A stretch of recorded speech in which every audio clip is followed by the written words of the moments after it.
Kwanza tunashukuru kwa swala hili limekuja muda mwafaka, kwa maana kwamba tuko kwenye mwezi mtukufu na mwezi sisi wa Kristo tuko kwenye Kwaresima. Kwa hiyo jambo limekuja vizuri sana. Kwanza hongera na pongezi kubwa tunampelekea Mheshimiwa Paul Makonda.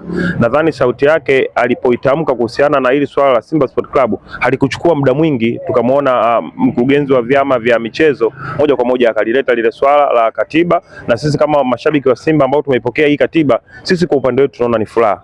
Yale mambo sasa hivi ya mangungu mara mambo ya huku, nadhani ni mwisho wake sasa imefika. Ni muda sasa wa kuijenga Simba iliyokuwa imara. Kwa hili sisi kama mashabiki wa Simba tumelipokea kwa furaha sana tena sana, japokuwa tu hatujajua kwa upande mwingine namna gani ambavyo litakavyokuwa, kwa sababu kwa maana kwamba kama katiba ipo, kwa sababu sisi tunaishi kwa misingi ya katiba. Kama katiba imekuja leo, sasa kuna maswali kama mawili ambayo nilikuwa pengine ninajiuliza.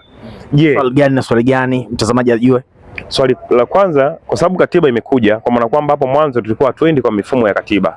Je, mwekezaji aliyekuwepo sasa hivi zile pesa alizoziweka, sio, unanielewa? Alizoziweka kwa maana kwamba katiba haikuwepo, tulikuwa tujaweka. Ina maana je, aliziweka kama mshabiki, sio, unanielewa? Au aliziweka kama mwekezaji? Kwa maana kwamba sasa hivi Simba kwenye katiba kule imeruhusu wawekezaji watatu.